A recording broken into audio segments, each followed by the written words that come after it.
So what we're going to be looking at throughout several parts of this chapter is partially about reform. The title of the chapter being Reforming America. What does it mean to reform something? To change it. And typically we would think about people changing things for the better, or at least that being their intention. Obviously, people have different interpretations sometimes of what is better.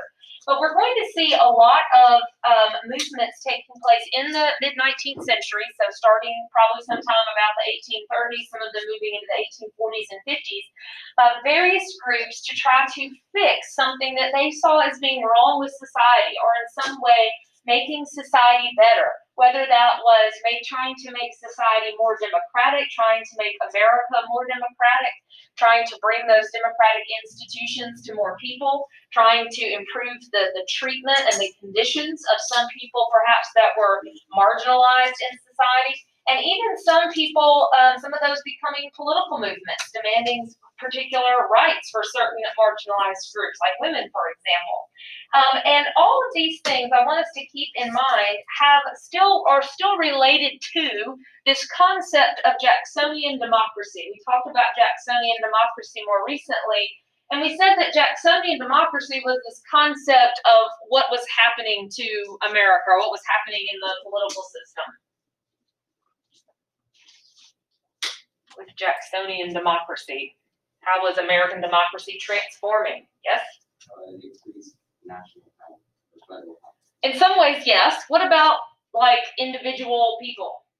Yes? You didn't have to own land to vote. Yeah, remember, keep in mind this concept of Jacksonian democracy, Jacksonian America, and this idea of a common man democracy, that it was not just an elitist sort of democracy, that it wasn't just for the wealthy. This idea of the common man, this idea that even the regular guy could vote, could be successful. That is being celebrated in a number of ways. So it's not just about who gets to vote on election day and who doesn't. That whole concept of celebrating the common man, including the common man, and of course we know that's still quite a limited vision of who should be, participating and who should be included in rights and all that sort of thing, but it was still a remarkable difference. And Jacksonian democracy, that whole concept is not limited to just during the 8 years that Jackson was president. That is really referring to the changes taking place really for a couple of decades. It's not just Jackson. He personifies a lot of it and celebrates a lot of that, with his own rhetoric and his own background. But the whole concept goes far beyond Jackson himself. And some of these reforms have to do with that as well. So what I'm getting to is I want you to make sure you see or look for the relationship here between those concepts of Jacksonian democracy and democracy being more open and power to the people and all these sorts of things, power to the common man, how that's wrapped up in a lot of these reform movements, and it's going to be wrapped up in some of the cultural changes, some of the changes and developments in American literature and art. All these things are somewhat also, particularly with the cultural stuff, wrapped up into nationalism. We are still also seeing that nationalism, that heightened nationalism after the War of 1812 show up in some places as well. This sense of American identity, this sense of what America is, a sense of being proud of certain unique characteristics of America, to show that pride in certain ways, whether it be in literature or in art or those sorts of things. So all of this is wrapped up and related to Jacksonian democracy and also nationalism. Now, these reform movements that we're going to start to see gaining steam in the 1830s and 40s, a lot of them are not religious movements, but they oftentimes have religious undertones to them, and a lot of the time people that are involved in these reform movements do so out of religious conviction. So while they are not necessarily religious movements, they all can be traced back to one. Most of them can be traced back to one. So a major religious event that occurs in the 1830s and 40s that not only is going to transform the religious fabric of America, but is also going to be a spark for other movements to start taking place, is the Second Great Awakening.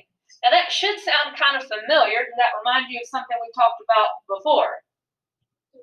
We talked about a Great Awakening, or a First Great Awakening rather, That happened during the colonial period. That happened in the 1700s, a major religious revival.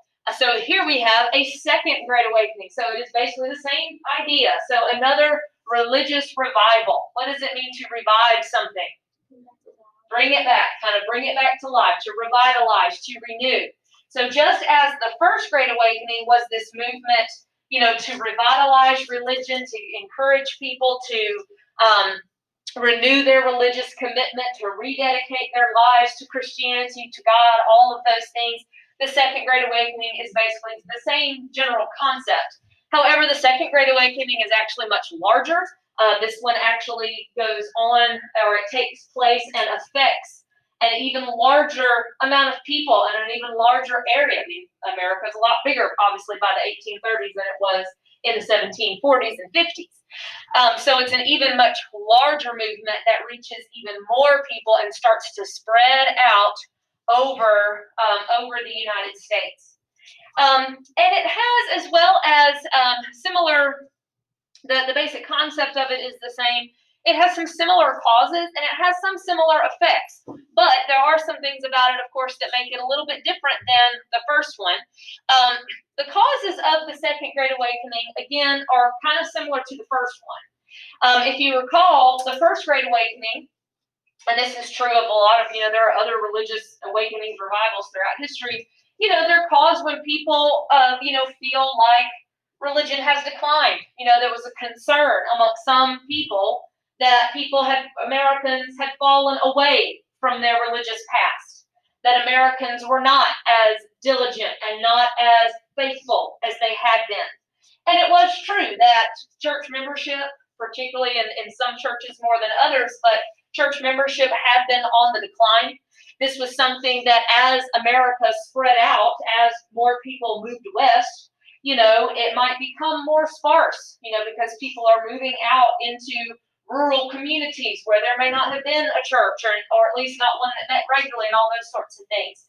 So there was a concern amongst a lot of folks that, they had just moved too far away from that and that they needed to get back to those roots. They needed to get back to their religious convictions. And there were also other religious groups, or some religious, some more just spiritual or philosophical movements that sort of challenged a lot of religious ideas. And we're not going to go into the specifics of what those were.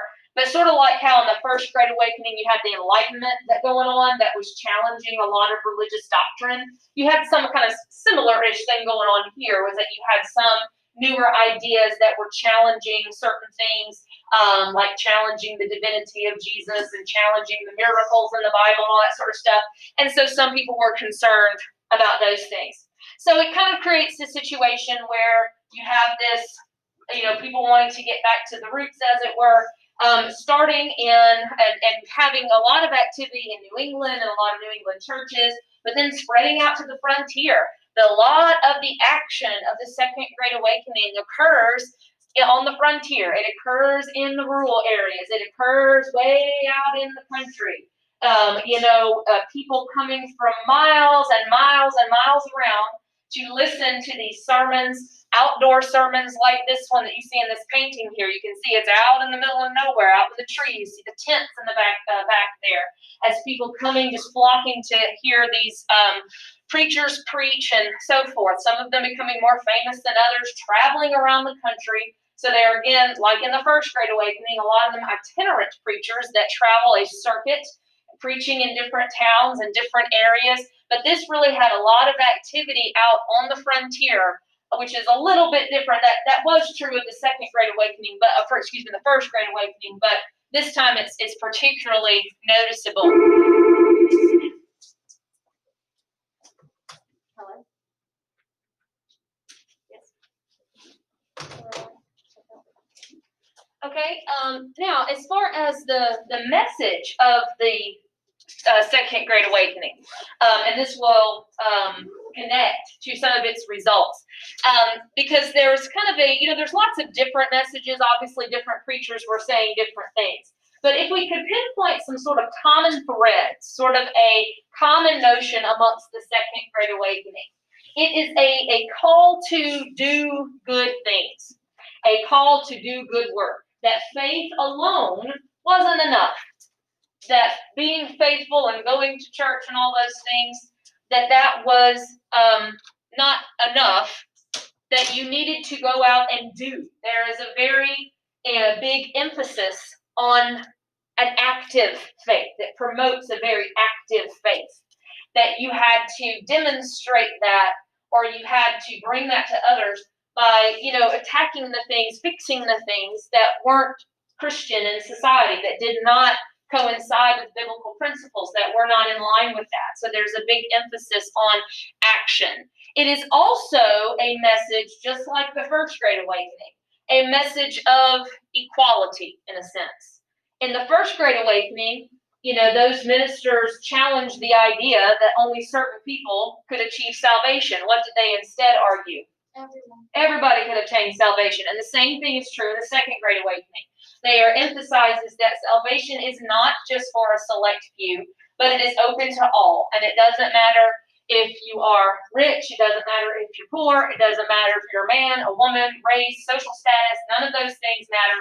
That it is all about having that faith and doing good things. So this will inspire a lot of people then to go out and do stuff, to go out and fix what they saw as being wrong. And it was and so a lot of people, particularly on the frontiers, you can imagine, were very attracted to that kind of a message, attracted to the idea that salvation was for everyone, that even people who kind of roughing it out on the frontier, that they were not marginalized, that they were equals in some sort of a way. It promotes a very democratic faith. It promotes a very active faith. It encourages the inclusion of lots of different kinds of people. It encourages particularly the inclusion of women. And we will see that reflected in a lot of the reform movements that will come from this. So we have these big frontier revivals and a lot of people being inspired in a religious way, and also to take that faith and to apply it to civic things. And it was oftentimes a very uplifting kind of a message, and it brought this sense of purpose, and it brought a sense of community, which was really important and probably very attractive to a lot of people out here on the frontier. Perhaps one of the reasons why it was so big here on the frontier, because these were people that were often isolated, that didn't have a whole lot of neighbors. So, the religious aspect and having these big meetings and establishing more churches, it provides that sense of belonging. It provides that sense of community to a lot of those people. And the church becomes, for a lot of them, sort of the civilizing institution for many of them, a place in which they could be grounded. Now, as far as results of the Second Great Awakening, you see some of the same things that you saw with the first one. What do you think this is going to do as far as church attendance and the number of churches? It increases, that's right. So we see an increase in church membership and church attendance. I think it nearly doubles as a result of the Second Great Awakening, particularly certain denominations more than others, particularly Baptists and Presbyterians. These were denominations that were far less, had far less of a hierarchy. It's more of a,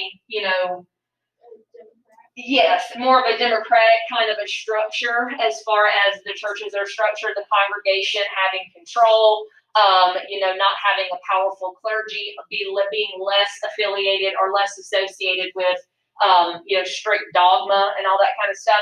That was probably far more attractive and inspiring and something relatable to a lot of people on the frontier that already kind of have this sense of, individuality and things like that. So those types of denominations that are less centralized, less strict, are probably going to experience a whole lot more growth.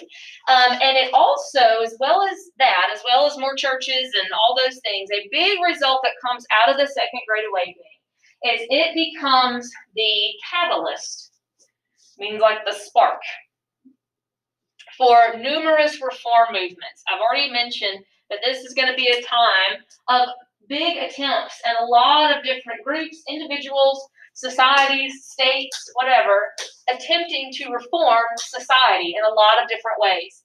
And all of that, or most of that, can easily be traced to the Second Great Awakening. Because again, as I was saying, the Second Great Awakening had this emphasis on action, was that you needed to go out and do things. It promotes this very active faith that, if there are people that are being marginalized, that's not a very Christian way of doing things. We have to fix that. That we want to show our faith and demonstrate that and bring about God's kingdom on earth by fixing the things that were wrong, fixing the things that were not Christian, encouraging a more Christian, and therefore, as they would have seen it, a more democratic society. And so many of these people that get involved with these reform movements, whether it was movements to clean up the cities, to help women and children, to get people to stop drinking, to ban slavery, all of that, so many of those people that got involved in those things did so out of deep religious conviction, that felt that they were called to do that and that God had commanded them to fix this, fix that, help these people, change these laws, whatever.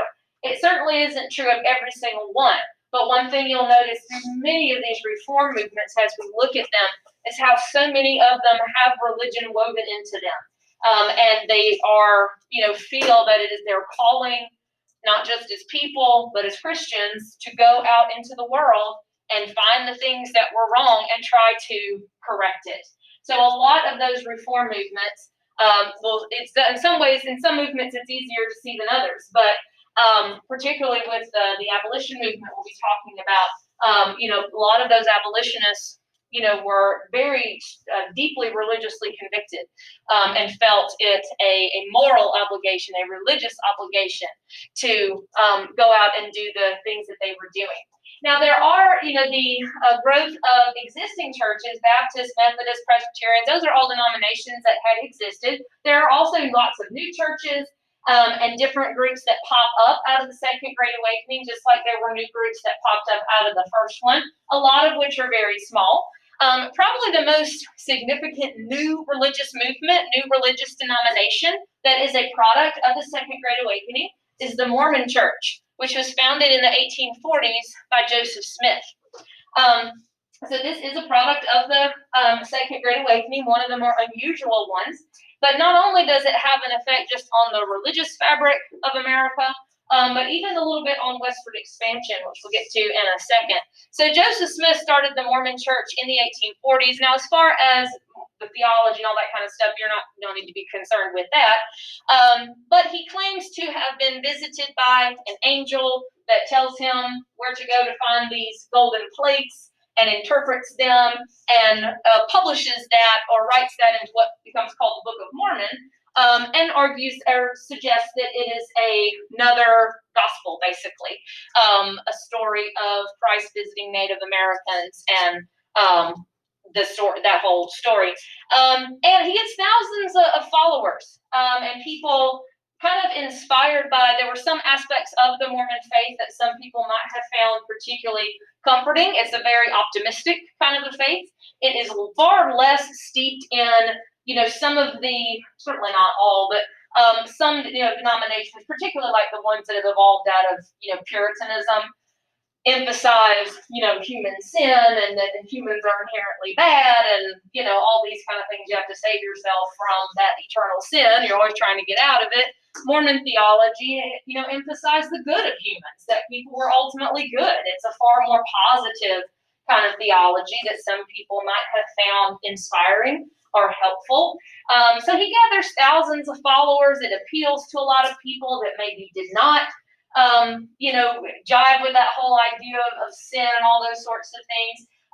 People that were cut off, people that were in rural areas might have found this inspiring and promising and all of that. Now, the Mormons, like a lot of religious minorities, of course, eventually start to experience a great deal of persecution and rejection from other communities. There were lots of reasons why, lots of things that some people didn't like about the Mormons. They could be quite secretive, for example. They still are.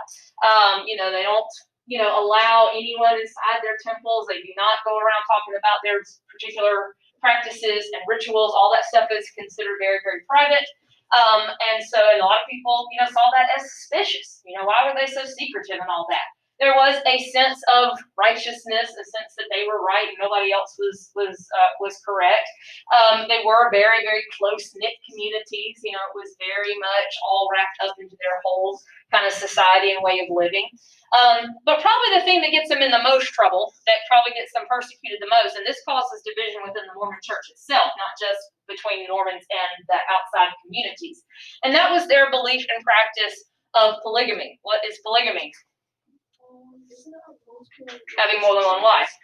Plural marriage, having more than one wife. Again, this eventually even causes schisms within the Mormon church itself, so they themselves didn't always agree with it. But this was one of the things that certainly got them into a lot of trouble and a lot of hot water and persecuted and sort of chased out of one town to another in these early days. So they would settle in a place and start their church in Illinois, Ohio, different places, and eventually people would run them out of town. So they're sort of constantly on the move there those first couple of years trying to find their sort of promised land as Joseph Smith promised it. Yes? I think there's one in Alabama. Mormon churches? Yeah. Sure, but the Mormon church itself no longer practices polygamy. There are small sects that do, but not in Alabama. Not that I know of anyway, not big ones certainly. I'm sorry, what? Having more than one wife.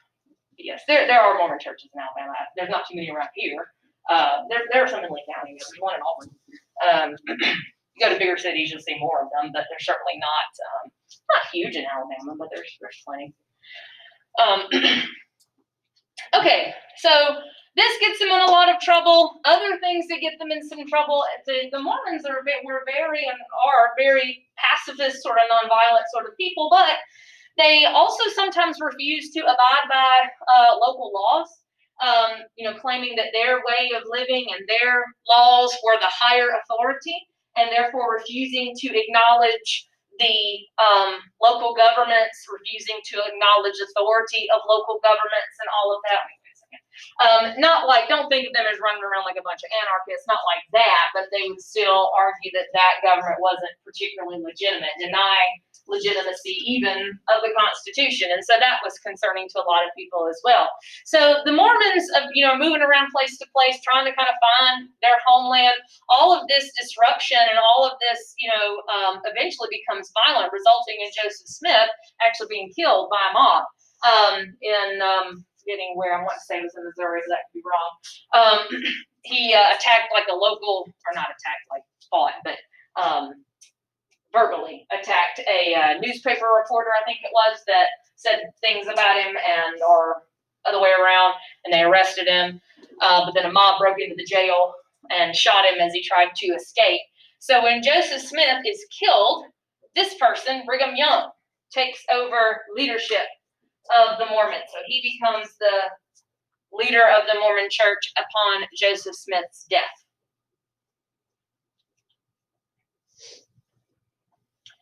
And he makes the deal. It was Illinois where they were, I think. Doesn't matter. Anyway, he makes a deal with the state there that's saying basically they would leave. And it is ultimately under Brigham Young's leadership that the Mormons relocate altogether and move out west to Utah. So ultimately, the Mormons decide the best way for them to practice their religion and to create their society the way that they wanted to was to leave the United States altogether. And so they start traveling west in the 1840s or so out to Utah on what became known as the Mormon Trail. There's lots of trails westward that we'll talk about a little bit later, like the Oregon Trail and California Trail and all of that. One of them is also the Mormon Trail, which refers to the Mormons and their relocation out to Utah, which does have an incredibly high percentage of Mormons. That would be kind of like, well, I don't know the statistics, probably more like Baptists or something around here where, seems like half people, there's those kind of churches all over the place. Okay. And although it's not too long after they start settling, that it becomes American territory, but that is kind of one of the many groups that also began moving west for different opportunity. Usually when we think about moving west, We think about moving west for land, moving west for gold, moving west for opportunities, but those things could be religious in nature as well, as is the case with the Mormons.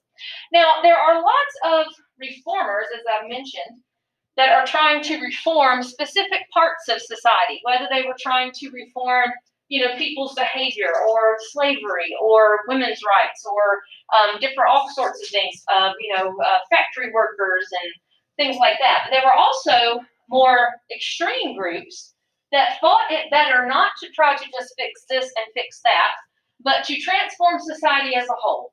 And also thought that society was really just kind of too far gone, maybe, to be fixed. And so there are some extremist groups that thought it better to just break away from society completely, not to try to reform it from within, but to break off and try to form their own ideal communities. So one of the more extreme examples of reforms in this period are the social utopia movements. And this is kind of a larger umbrella movement. There's many different groups that would have fit under this umbrella of being social utopias. Now that's a fun word, utopia. What does that mean? Yes? Doesn't it mean like a perfect society? Yeah, like a perfect society, okay? And obviously people would have different expectations about exactly what that would look like or how you would do it, but it is the concept of a perfect society, of an ideal society. Perhaps for some that means everybody's equal. Perhaps that means that there is no poverty. Perhaps that means that there's no crime. There's different ways people could interpret that, but these social utopias were these groups trying to form these perfect communities, based off their standards or their vision of what that perfection ought to look like. And it sounds kind of strange, but in some ways it's not exactly new. The whole idea that we're going to be better, that we're going to be perfect, that we're going to be an example, that's about as old as America itself. That's very Puritan. That's what the Puritans were saying when they came and started Massachusetts, city on a hill. They had different ways of doing it. But it certainly wasn't an unusual idea. And this is also not confined to America. There were utopian movements all over Europe. In fact, a lot of those probably got a lot further with some of their ideas than some of the American ones. So a lot of American utopians were inspired by European movements. But hundreds of these pop up in the 19th century. Some are, short-lived and hardly make a difference and hardly get any followers. Some might have hundreds of followers. Some, more successful than others. So it's hard to say. They all kind of have different goals in mind. But ultimately, their vision was that democracy could only be saved if you broke away from society and formed these kind of different communities. So some examples. Again, there are hundreds of these that pop up, but some of the larger ones, and some of the ones that kind of have at least some sort of lasting impact.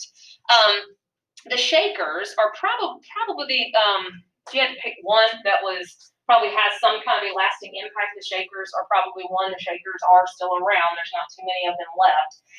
And they're not all, some of these were like completely walled off, like this big image here. This actually came from I think this one's from England. And it's just a drawing. This actually never happens. This was sort of the vision of what a lot of utopian leaders had that never really comes to fruition sometimes. Some of them were practicing communal living like this, and having kind of a literally walled off society. Again, this is just a sort of an overall plan. But some of them weren't. But a lot of them did kind of have this concept of communal living, communal property. Everybody, works together. Everybody does the work. The land is not owned by any of us. We all pitch in. We all do the work. We all share in everything. Nobody owns anything. That's a common theme amongst a lot of the utopians, that everything is communally owned and everybody kind of has their role, their responsibility, and all of that. Again, the Shakers are probably one of the more successful examples in the United States. There's not too many of them left. I think there's a small handful that community's still around. The Oneida is another one that kind of got a lot of followers, but they were very, very weird. You can look up some of the weird stuff. They were believed in free love and no marriage and stuff like that. Most of them, don't last too long because, as you can imagine, people aren't perfect. It's kind of hard to, people are imperfect. We disagree. A lot of the stuff just didn't work all that well, and most of them didn't really have too much of an effect on the outside world. Most of them did not inspire people to, go change and be like them, which was kind of their goal. Some of them don't take converts. There are some that are celibate, and so they don't produce children, and therefore their numbers eventually start to fall. Again, there's tons of them, and they all kind of have a different sort of story. But an extreme example, but still one that, trying to create this sort of perfect democratic society. Question there? Oh, I saw a hand up. Some of these are religious, some of them aren't. Some of them are very secular, just believing that that industrialization was kind of creating robots out of people, and this was a much better way for people to live. High thinking, but a lot of them, like I said, sort of run out of steam in the end. The Shakers, like I said, there's a few of them still around, and they did, a lot of y'all don't know this, but there's a style of furniture that comes from the Shakers, Shaker furniture, and they still make it. It's very simple and clean lines and all of that, so their style of furniture is something that does kind of have an influence on the outside world, I suppose. Okay. So, those reform movements don't bring about a whole lot of change to the outside world, but some that do. We're going to talk about several, including today, education reform and prison reform, mental institution reform as well.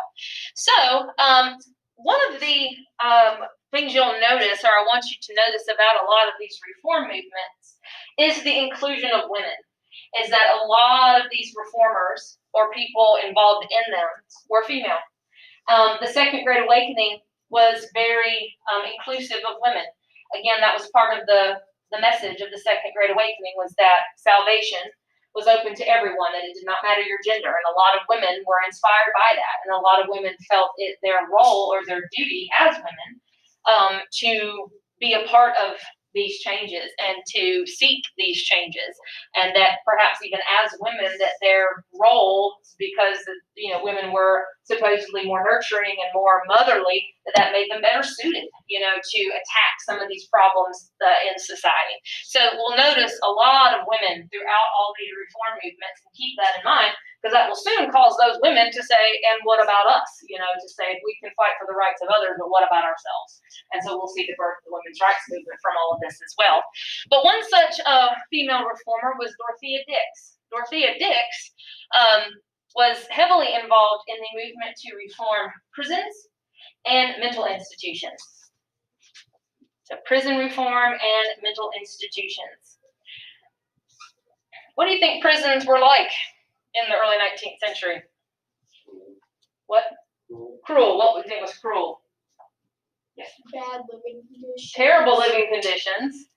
Bad health code. Yeah, there was none of that. So they were very unsanitary, disease-ridden places.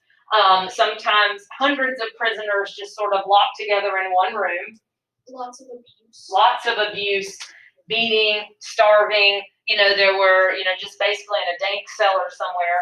And furthermore, people that were violent criminals with children that had stolen a piece of bread off of the, cart at the market because they were hungry, were all tossed in there together. So violent offenders, non-violent offenders, young people, some of them little children, and people that were mentally ill. There was no distinction between any of that. All those people just thrown together, sometimes literally chained up for years and years, or maybe lifetimes at a time. And so that was something that Dorothea Dix was quite horrified at, and wanted states and localities to change that. So Dorothea Dix and others, she's probably the ringleader of it, encouraging states to improve their prison systems.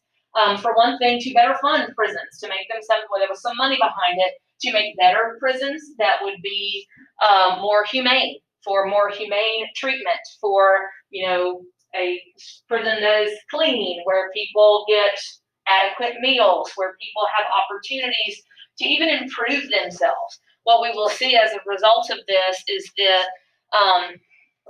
advent of the modern, what would be considered the modern penitentiary system. The idea that prison is not just for punishment, but that prison should also be an opportunity for reform. That a prison should also be an opportunity for someone to better themselves.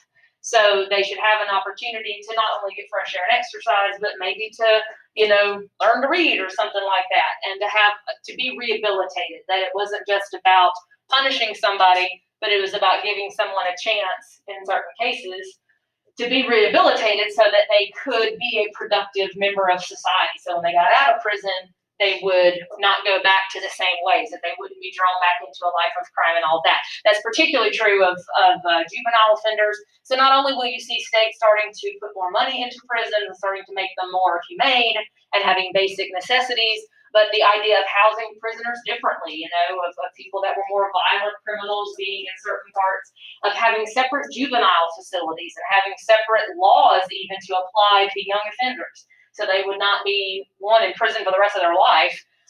More, again, an emphasis on reforming the person, giving them opportunity, giving them instruction so they can kind of turn their life around, that whole thing. And that also relates to the Second Great Awakening. If you look, not only does it have a religious undertone of this isn't right and it's not Christian to treat people like this, but it also reflects that belief that anybody can be saved. This idea that nobody is beyond redemption, that even people that have done bad things should have a second chance. And that biblical message was wrapped up in theology of the Second Great Awakening. This is also where we'll start to see the beginnings of mental institutions, of mentally ill people not being housed with prisoners, and the start of states having asylums to care for the mentally ill. Now, granted, that was a progressive step for sure for the time. But they did not know hardly anything about mental illness, of course, in these days. And some of you know these mental institutions that are being created and were seen as progressive and a reform, and they could be pretty horrible places. And there was terrible abuse that went on in those places up into the 20th century. And, a lot of things have changed. But it was a different concept to, one, house those people differently and to see mental illness, or sometimes it wasn't even mental illness, it was oftentimes, intellectual disability. But anyway, to see that as not criminal and not something that needed to be punished, but rather something that needed to be treated, although their treatments, of course, were, barbaric by our standards. Okay, and we also see education reform. Now, education reform, considered by the ringleader in that, is Horace Mann. Horace Mann is sometimes known as the father of the public school movement. The father of the public school movement. Before this period, what people do you think had access to education? The rich. Wealthy people. Those are the only people that could probably afford any kind of education. And furthermore, it was also just the perception that those are the only people that really needed any kind of education, that were really were going to benefit from it. That education was not something that the average person had access to, nor was it something that the average person, the common man, even really needed. But the attitude about that was changing by this period. The attitude that everybody should be able to get some basic education was becoming more widely accepted by this point. It was starting to be seen as essential, that everybody needed to at least have, maybe not a college education, but basic, everybody ought to be literate, basic reading and writing, basic arithmetic. And that was something that every person ought to have. Part of that has to do with that message in Jacksonian democracy, that, this common man kind of idea. A lot of it also has to do with voting, because how is voting changing by this point? More people are voting. So the notion became, if people are going to be voting, they need to be literate. If people are going to be voting, they need to have some basic education. That this is part of civic responsibility. This is part of functioning well in a democratic society. That if we want our society to really be a good democracy that truly represents the people, we need to have an educated population. Again, not to say everybody's a college graduate, but that they have basic things, basic skills. And all of that. It's also changed by industrialization. Why might employers want their employees to have some kind of education? Because they might be able to do a jobs done. Yeah, they want a workforce that is literate. They want a workforce that takes instruction well. They want a workforce that is instilled with certain disciplines and values, and that's part of what public school was all about as well. So Horace Mann kind of starts this, or at least increases it. He's from Massachusetts, and Massachusetts sort of leads the way as far as the public school movement. What do we mean by public school? Just like available to everyone. Available to everybody, right? School that's paid for with public funds, that is available to everyone. It is not private, where you don't pay tuition to attend. And so this starts to take off in other states, and they start putting more money into public schools, schools that were for the masses. But not just having schools, also reforming education itself, and reforming the whole concept of teaching. One of the reforms that Horace Mann pushed, and that a lot of states will start adopting, were the beginning of what were called normal schools, which is such a weird name. But normal schools were schools to train teachers. Okay, schools to train teachers. Before this teaching, there were some public schools and some, particularly in the north, there were some, but not very many. But teaching, even in private schools, really, you didn't go to college to learn to be a teacher. People that taught, had perhaps college education. It was just something they just kind of did, But teaching itself was not seen as a profession that you trained for specifically, like the way that you might train to be a lawyer, or the way you might train to be a minister, or something like that. But Horace Mann recognized that teaching is that important. People need to be instructed not just in math and in science and all of that, but in the active teaching, in that's discipline that requires special training. And so that's what normal schools were for, to train teachers. And a lot of those evolved, obviously, and there are several colleges and universities today that got started out as normal schools. Also just adopting, standard curriculums, the idea that there should be standards that students have to master, that's the same across the state. Having a board of education. Horace Mann himself was the president of the Massachusetts State Board of Education for many years, to have some kind of oversight of education, to say these are the things that students need to learn, these are the standards we want our teachers to hold.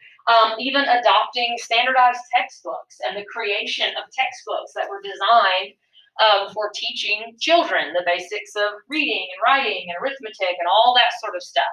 The whole concept of dividing up students by grade, although, in smaller areas that may not have been possible. But again, the idea that there were certain, things people needed to accomplish at certain levels and certain ages, and reaching students at their particular age and all of that. I mentioned textbooks. That is part of education reform. Textbooks that not only would be easier for, children to learn from, as opposed to just handing them what they did a lot of times before, was sort of hand them a big old book and they had to learn to read from that. But textbooks that would not just teach skills, but that would teach values. That's part of the idea of the public education at this time as well, is that you were not just instructing people how to read, but you were instilling values in them, like being a hardworking citizen, being a conscientious citizen, and those sorts of things. Discipline, that sort of stuff, that it would teach them like that. Noah Webster is one such textbook writer. He's one of several. So he wrote multiple textbooks, reading books, but he's probably best known for something else. What do you think that is?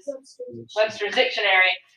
So he wrote a dictionary, which of course is still in print, kind of helping to standardize American English, which is, a little bit different from British English. To standardize those things, standardization is a lot of what education reform was about. Now, education reform, like many of these reforms, what area of the country do you think you're going to see this most in? Certainly in the north. Also in the west, though. The west actually always had a strong commitment to public education. Where do you think you're going to see it the least? Certainly in the south. Why? They're more rural, it's more spread out, it's harder to do, you don't want to pay for it, and they certainly did not want to educate African Americans, and they didn't want to educate poor white people either. So the South will lag behind, for a long time when it came to not only public education, but also the prison stuff, the mental institution stuff, all of that. All of these reforms really are not as accepted and not as pushed, and not as successful in the South as they are in the North and in the West. So all of these reforms, and there's several others, once again, even though these people may not have been super religious, some of them are, it's all wrapped up in there, and a lot of it wrapped up into these ideas, this very democratic idea that everybody should have these things, that comes from that democratic idea in the Second Great Awakening, as well as Jacksonian democracy, of everybody kind of being included, or at least more people being included. Okay, so we'll see more reforms as we go along. We'll continue to see the role of women being increased in that. Any questions on that so far?